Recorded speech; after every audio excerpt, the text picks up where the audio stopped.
I want to welcome y'all to today's cooking show.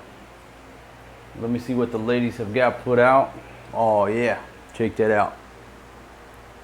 Chopped up some vegetables, looks like cabbage, tomatoes, green peppers, onions. Got like a medley of vegetables for the king right there. Ooh, and got a thing of pork with a side of ants up in there. Oh, I don't know if you can see them ants, but trust me, they're there. Why? Because the Filipinos left this sitting out on the counter all day instead of just putting it in the ref. Oh, got one ant swimming. And yes, an ant can go into pork juice and climb back up the wall and resurrect himself. We got some leftover food from breakfast here. Not sure what all this is. I'm gonna move that out of my cooking area. Ooh, got some peanuts. I'll snack on some peanuts while I'm cooking. Ooh, and I knew something was sticking up in my kitchen here. Fatima, I'm trying to make an award-winning, world-famous cooking show, and you got fried tilapia over here interrupting my show. Ooh, man, stuff's strong. Baby, I'm trying to cook some good food for my children, and you're just, I don't know, you're just interrupting my operation. I mean, what can I do? What can I do? What you can do? And refresh my memory on what I ate this morning. Oh, you eat a lechon, a steak, and mushroom. You forgot? Yeah. Well, that's a little You more ate a bulla. mushroom, a corn, Okay, can you do me a stick favor? bread, stick bread. No, you know what I ate this morning? A Mountain Dew and a couple of fake peanuts. They had real peanuts in here and they brought me the fake ones. Oh, because the smell. Smell. And it smells like they're fermented because you left them out all night. Where's the Lodge 3.2 quart cast iron combo cooker? That's the question here. Move, guys, move. Hey, don't move the tripod. Move, guys, move. Making people scream. Shaky. All right, put it over there, baby. All right, well, one good thing, at least my Lodge is clean and ready to rock. Ooh, watch, just rinse that out. I spoke too soon. The lid is good, looking good. And where are my spices? My spice rack always makes it down here. Why? Because the Filipinos ain't using none of my spices. All they need is that magic syrup they try to smuggle in here. Where? I know y'all put some on them fish. Where that? Where's the magic syrup? Oi, behave, Hey, ha! there's ants in there too. Get the ants out of that pork. No answer? Oh, so I guess I can't positively identify an ant in my old look, age. they have ants. No ants in here. You need to check up your eyes. I don't need to check up my eyes. I know what I saw. Oh, why I'm not so in there? Yeah, in here. Yeah, see, now you see him? Yeah. Look, you see the stress I'm under? Get Yeah. the tune out of that trombone. The babies are out in the backyard playing in the water bucket. You take a little bit of water from the water hose, a bucket of water. They have just as much fun as if we had that big old blow up jacuzzi, the shocker. And it takes an hour to clean out after they play in it.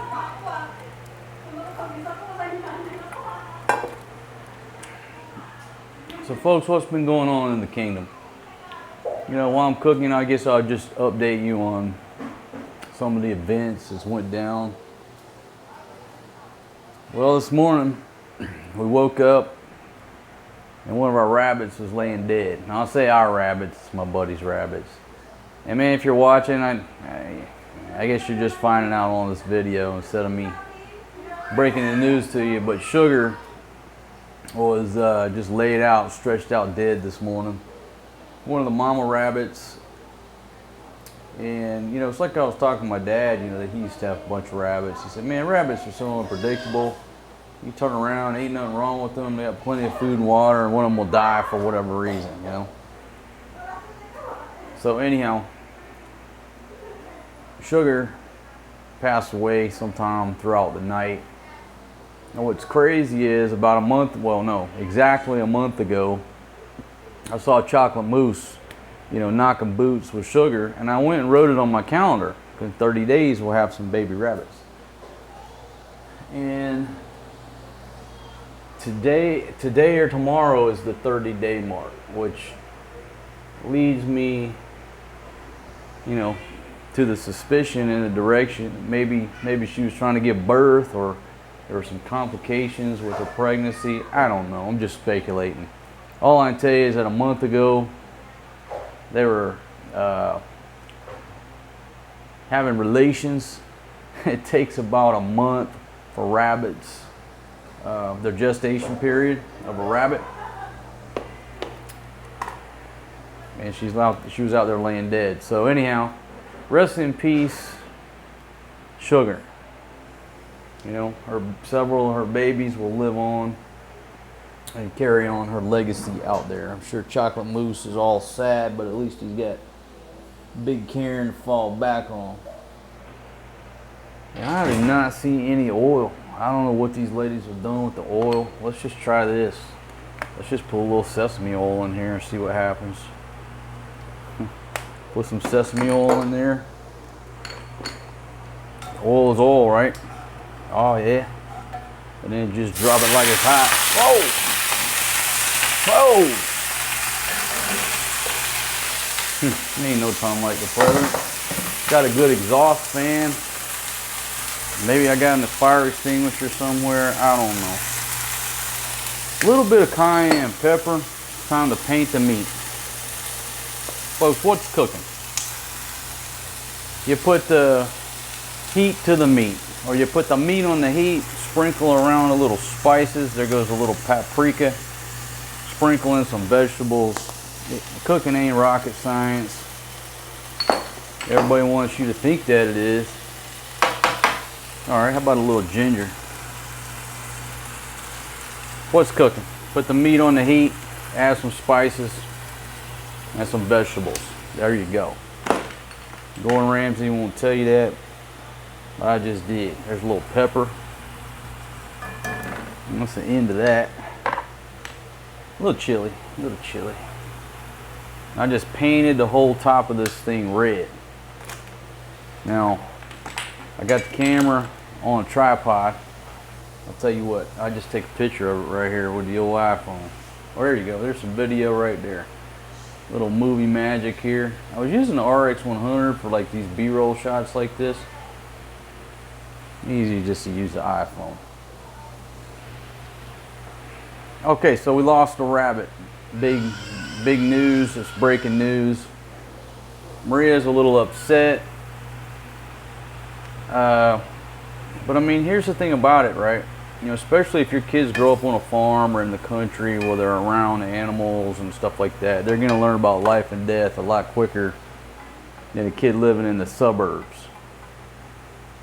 So, you know, she wasn't happy that the rabbit died and actually shed a few tears, and, you know, didn't try to hide it from her this morning. Well, Fatima already spilled the beans anyhow. But that takes me back to what happened to Big Country and Big City, our two little baby chickens.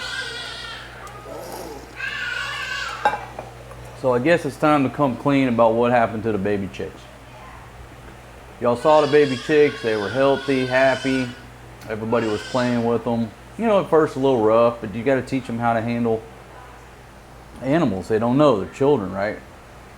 So they were fine. We put them in that cage. The problem with the cage was the bars were so wide that the little chickens could slither out and get out of the cage.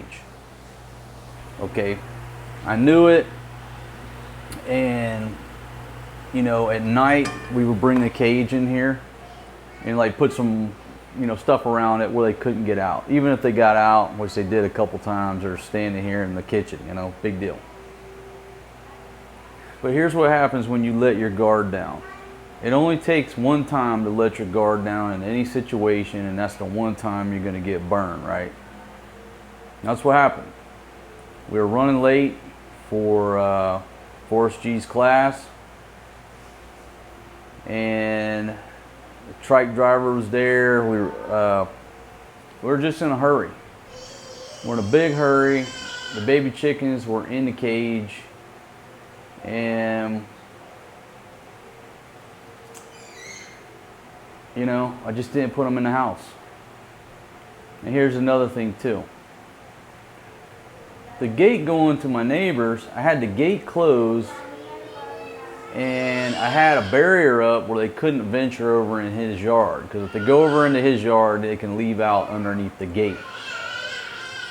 So I said, okay, even if they get out of the cage, they can't get over in his yard, they can't leave our yard, and hopefully we've scared those cats so bad that they won't come over here. So we roll out. We come back, and the little barrier that I had is flipped over. Now the chickens didn't flip it over, but apparently a damn cat flipped the barrier over when he was coming in, and either poached the chickens out of their cage, or the chickens got out and went outside and they got poached outside. When we came back, I didn't know where they were at, what happened to them. Later on, me and Maria are going for a walk, and I look over and I see Big Country over in the bushes, and one of these fucking tomcats is just chewing out his neck.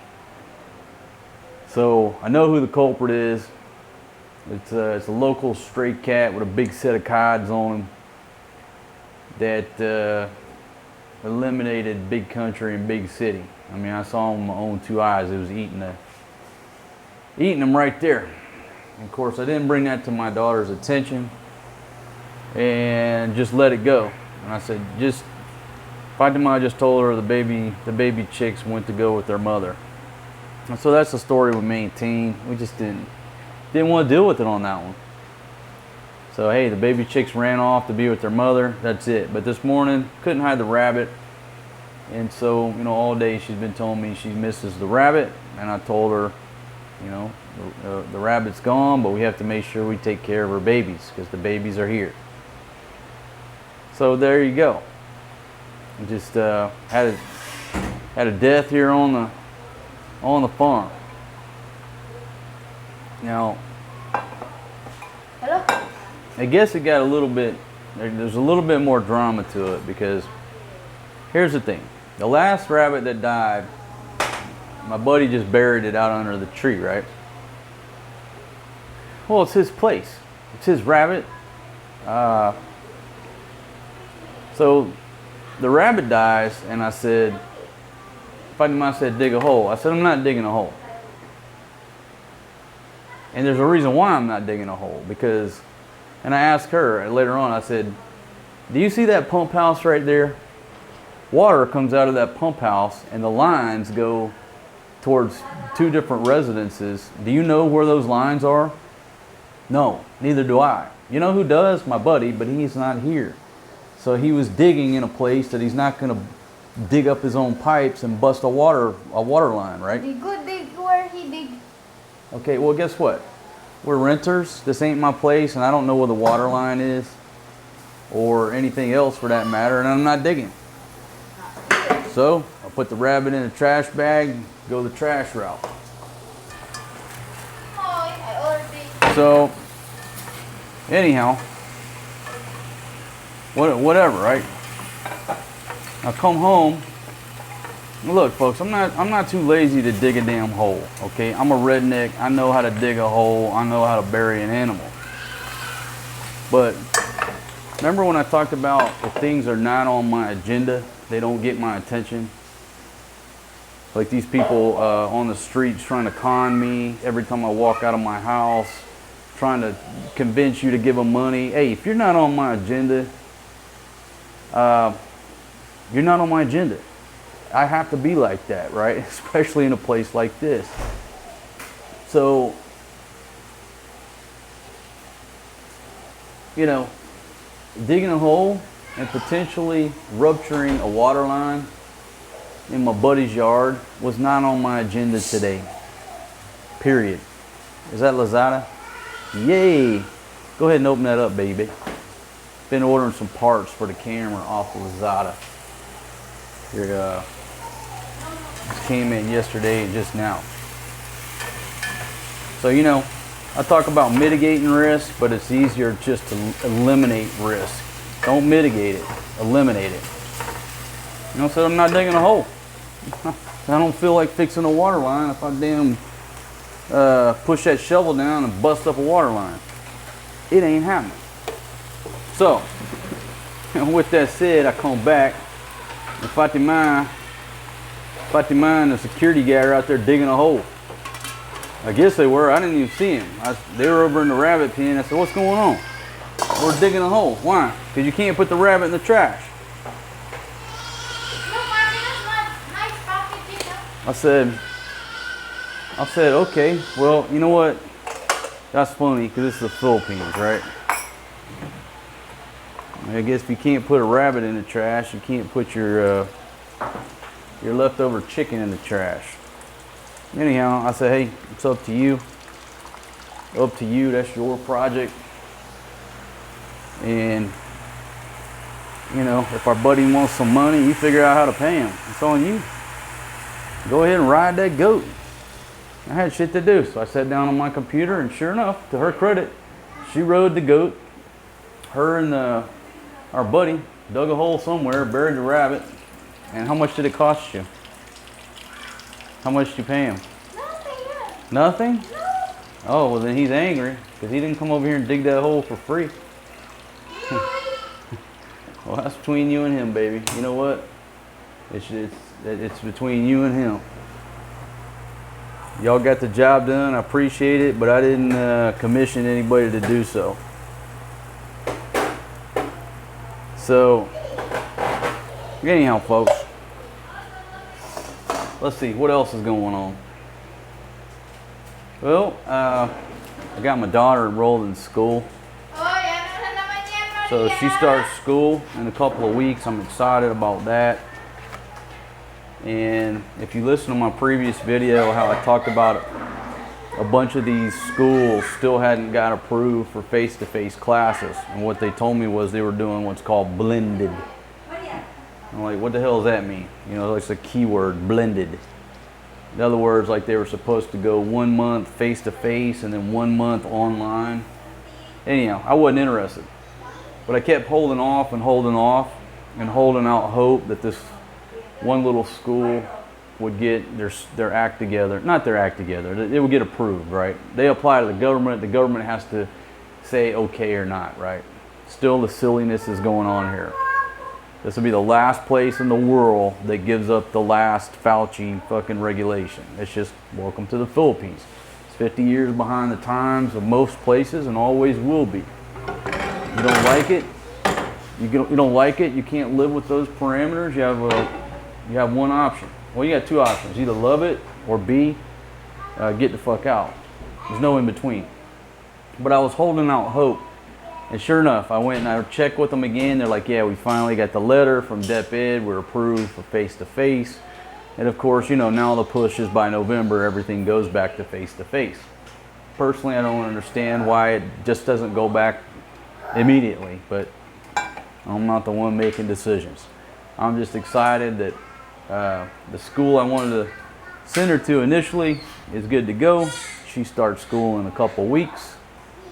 Got her uniforms, and she's all excited about it, you know, and I'm excited about it. I'm excited about taking her to school on her first day. It's just going to be a joyous occasion, and picking her up on her first day.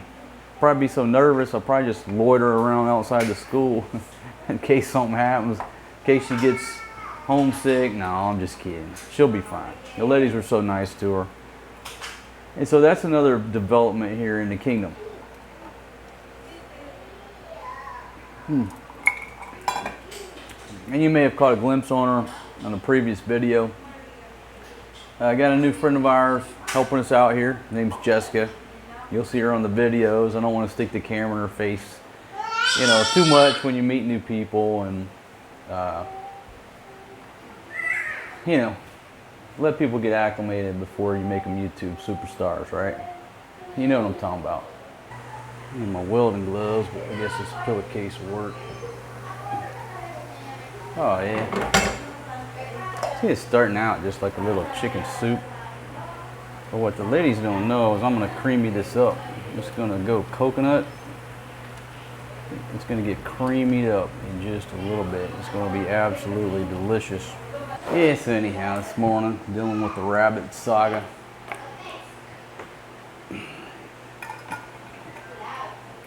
What can you do? You don't want to lie to your kids about the ways of the world, but in the same sense, you want to kind of ease them into certain things.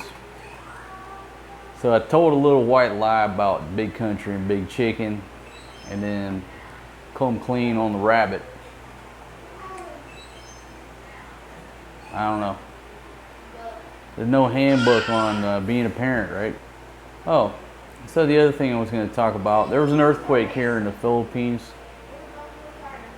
Now, me and Fatima argue all the time. Not argue, but we debate. I always feel these little micro tremors. I'm just very in tune. I can feel them, and she doesn't feel it. Like I said, you feel that? No, you're just like little bitty micro tremors. And when I feel them, like I'll look at a glass of water or something, and so anyhow, for months, a couple months, I've been feeling these little micro tremors, and she says, no, I don't feel anything. So then a couple days ago, there's this big earthquake, like a 7.0, 7.3, whatever, come out to be, north of us. Now we're on the island of Luzon. Yes, sweetie girl. Thank you, sweetie. Oh, Papa loves you. You love Papa? Thank you. So sweet. So we're on the island of Luzon, and if you don't happen to be looking at a map of the Philippines, it's the big island, the northern part of the Philippines. Well, north of us, on the northern part of Luzon, is where the earthquake epicenter was. I've seen some pictures. It looked like it destroyed some buildings, a few deaths, and some roads are jacked up. So our heart goes out to everybody up there if you're affected by it. We were not affected by it here. We didn't even know it happened, and I'm going to tell you why. Okay, even with my fine-tuned senses, feeling these micro tremors all the time, we didn't feel it because we were on a tricycle. We were on a trike headed towards Telebastagan. When it went down, we didn't even know it. Why? Because riding on a trike's like riding an earthquake in itself. That damn thing's most of the time so bumpy, and so we didn't know because we were on that trike. And when we got to where we were going, my buddy had texted me. He's like, "Hey man, you feel that earthquake?" And I was like, "Nah man, we were on a trike, He said, "I was laying in my bed watching TV, and then all of a sudden it just felt like I was on a waterbed." And a lot of you younger guys, my generation and older, we know about waterbeds. Maybe if you're younger, you ain't never been on one. But, back in the day, 70s, 80s, that was a sign of wealth, right? Maybe a sign of, just your Hollywood, sleeping on a waterbed. So anyhow, that's what he said it felt like. And I guess from what I've heard, it shook for a while. It wasn't just a quick stick shaker and it was done. No, it was shaking for a while from what I heard. Didn't even know it riding on that rough ass trike. No damage here. But I did hear that it was as far away as Manila. The buildings were going back and forth. Now look, those tall buildings already have a natural amount of play in them due to the wind and everything else, But I really don't want to be in a tall building when an earthquake goes down. I don't think anybody does. So I'm sure everybody in those buildings were probably scared shitless. I know I would be. Still on the wagon. Keep getting asked that. Are you still on the wagon? Are you drinking? I saw that Heineken bottle on that video. Will smoke. Some of y'all won't let it go, but let me recreate the crime for you, okay?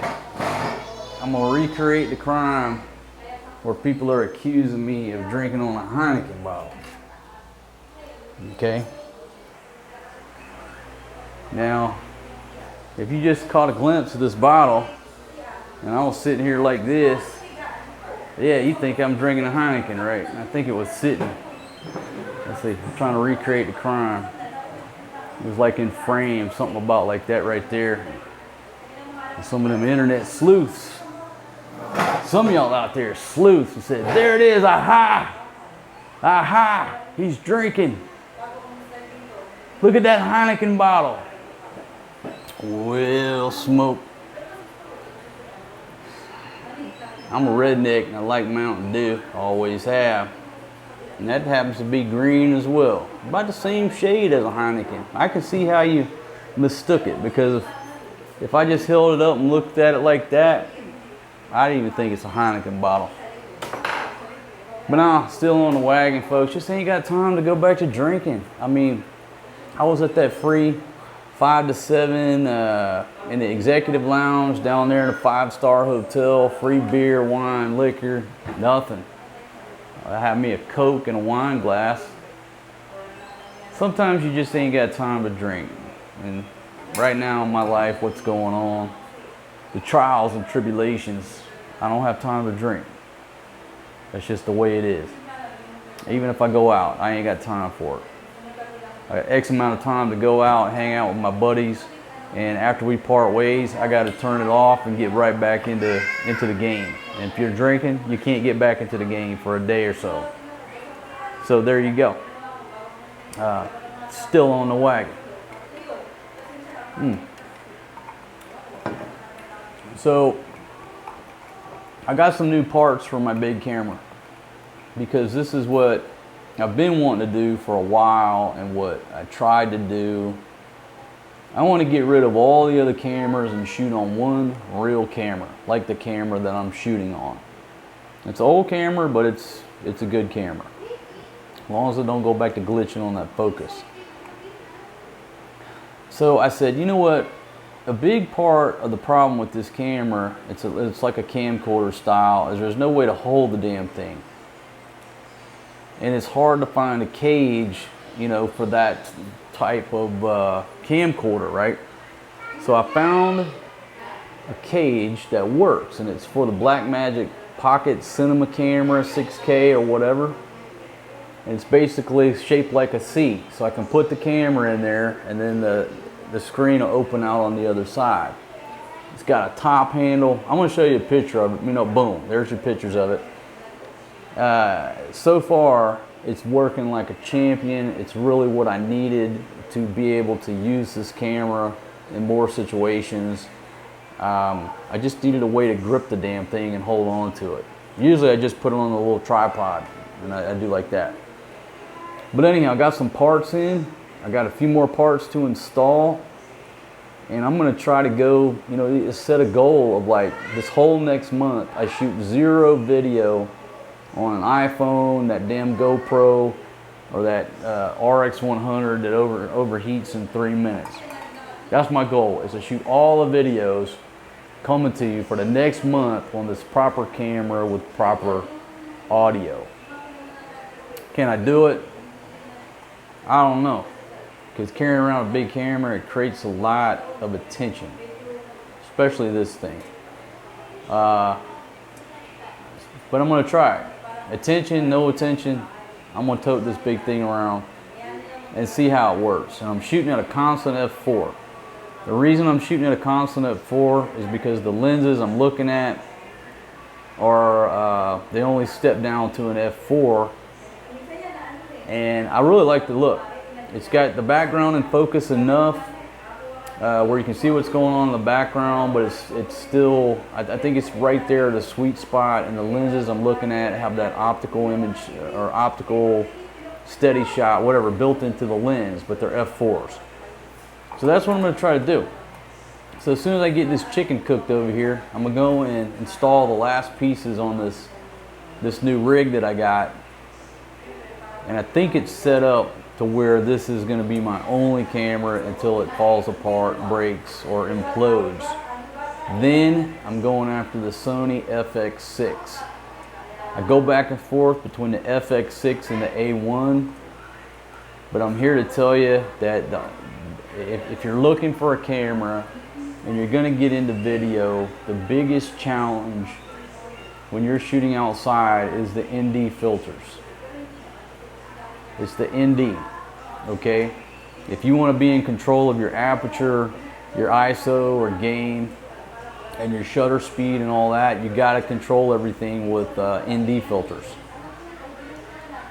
This camera has 3 steps. It's wonderful. It's a lifesaver shooting outside. But that Sony FX6 has probably the best ND system built into it, so you're not having to screw stuff on the ends of lenses. So I like the A1, but I'm leaning towards the FX6. Now, I told that story to tell this story. You can't find an FX6 anywhere right now. I mean, I've looked all over the US, I've looked in Australia, the UK. Obviously, you're not gonna find one here. They're sold out, and even B&H won't even take a back order because they don't know when they're gonna get them. They say maybe December.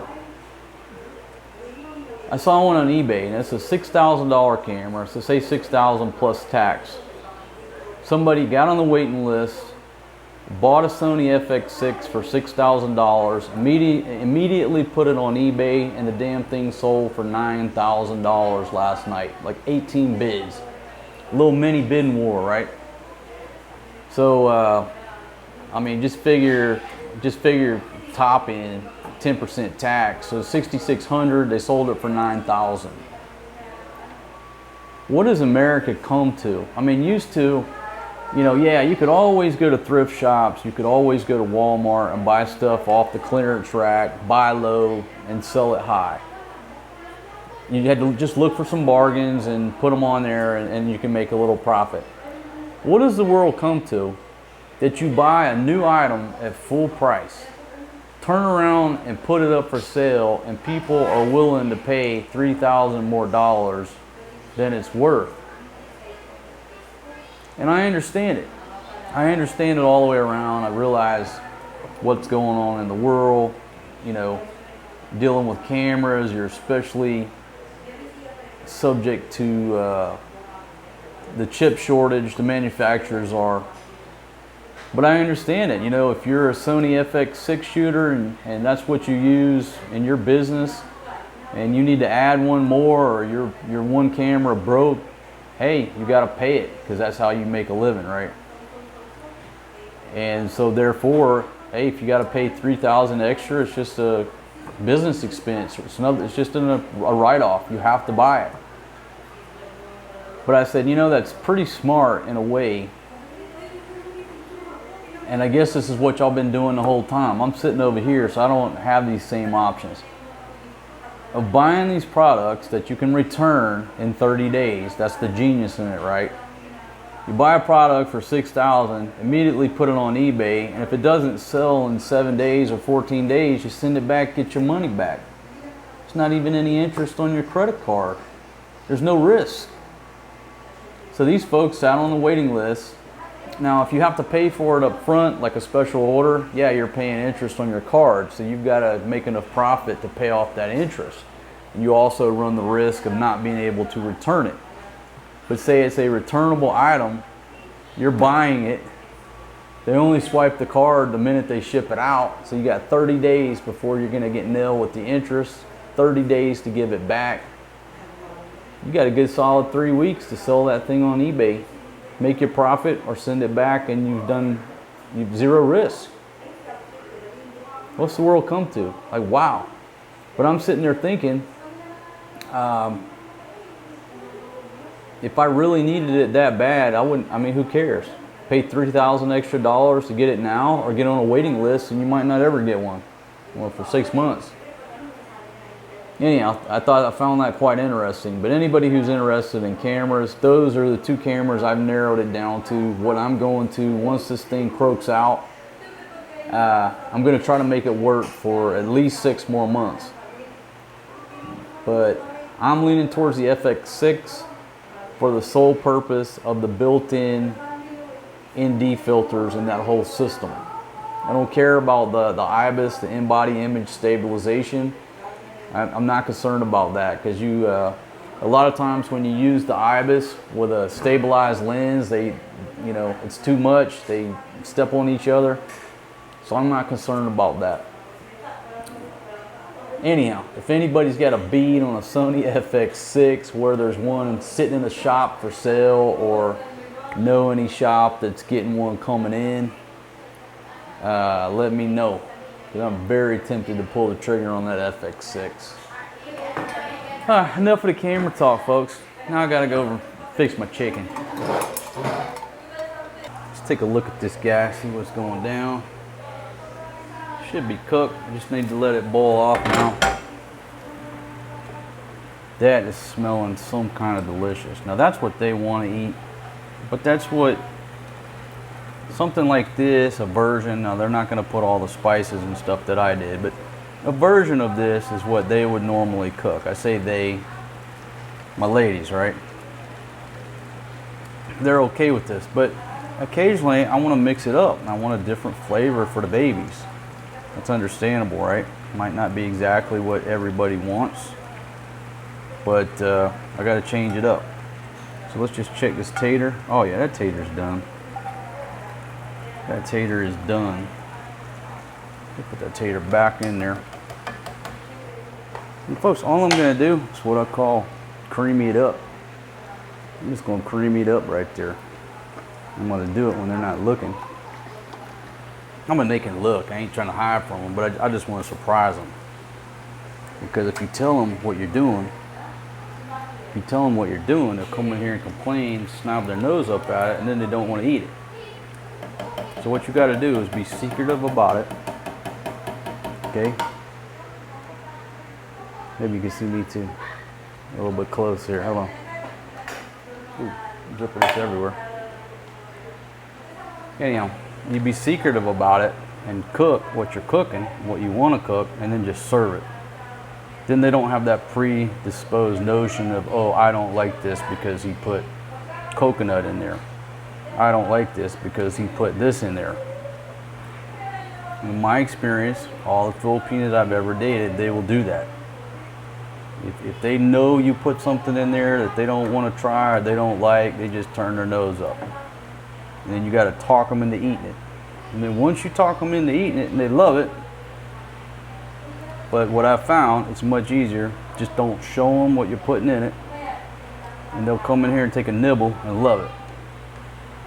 Folks, that is, Gordon motherfucking Ramsay don't know shit about what I know about cooking. In that large 3.2 quart cast iron combo cooker. And folks, that piece of gear right there, that's the pot, that's the lid. That piece of gear right there is made in America by the good folks down in South Pittsburgh, Tennessee, my friends. And shout out to y'all. We cooking your skillet every night, every day, every night. That thing is in the kitchen going to work. We certainly appreciate it. Really can't describe it. It's sort of like a coconut cream pie that your grandma makes, but not quite. It's just like a hint. It's just like a hint of what grandma makes. But I ain't your grandma. And I wouldn't try to claim that I have better cooking skills than anybody's grandma. Because, grandma's been doing it so long, there's just something special about it, right? I will assert that I'm a better cook than Gordon motherfucking Ramsay. That's easy. But I would never say that I'm a better cook than anybody's grandma. Not there yet. You give me another 20 years, well, oh yeah, because now grandma's my peer. I'll tell her right quick, hey, darling, I've been cooking just as long as you have. Now to sweeten it up, this is a small can here. It's a small can, it's a big pot. And this is also going to get diluted when they put it over rice. So don't think that we're gonna sit here and eat this straight. This gets diluted because they pour it and eat it over rice. I'll eat it over crackers or loaf bread.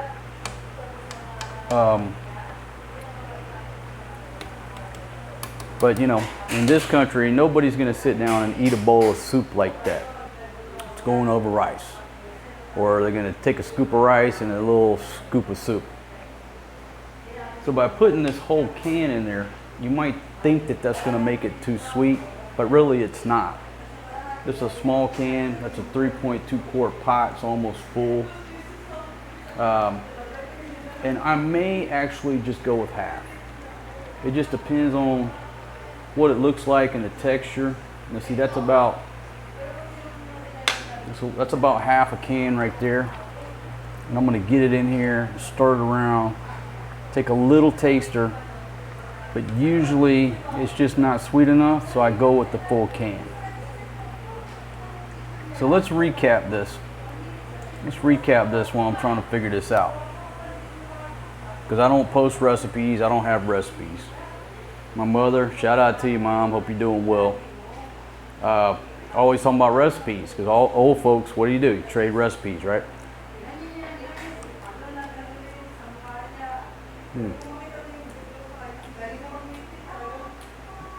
A little bit more. I don't do recipes. I just go by what I'm doing.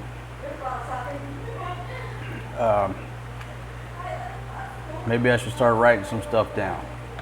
But to recap it, meat, vegetables, spice, put the heat to it, and if you want to change it over to something creamy, add some coconut cream and a little Alaska brand sweetened condensed milk. But it needs the spice. It needs the spice.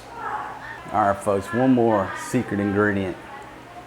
And I'm not going to chop it up. I'm just going to put it in there and just let it boil for like the last 5 minutes. 1 pepper. I'm going to rinse it off first. Again, if I let them see me do it, they won't want to eat it. So what I'm going to do is add this to the mix. Let it bubble for about 5 minutes. Just put it on top there.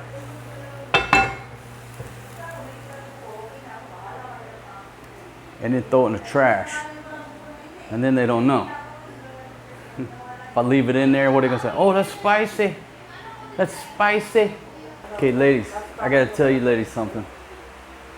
I have just made the most delicious dish. I'm not even gonna tell you what it is. You just gotta put it over rice, take a bite into that, and you're gonna say, masarap. Okay? I promise you. But you gotta wait about 20 minutes. You gotta let it just naturally thicken up. So at about 20 minutes it's ready to eat, okay? All right, don't be in there nibbling until 20 minutes. Baby, why are you so beautiful today? You look radiant. Every day, baby. Every day you look radiant. What's that, sweetie? Cake. Cake? Yes. You baked Papa a cake? Yes, big. It's a big cake? Yes, mini. Open it up and let me see what kind of cake you made for Papa.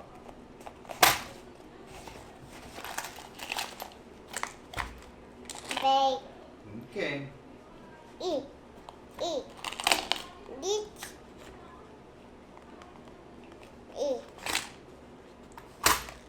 Here, though. Oh, that's a nice looking cake there, sweetie. Want happy birthday? That's a happy birthday cake?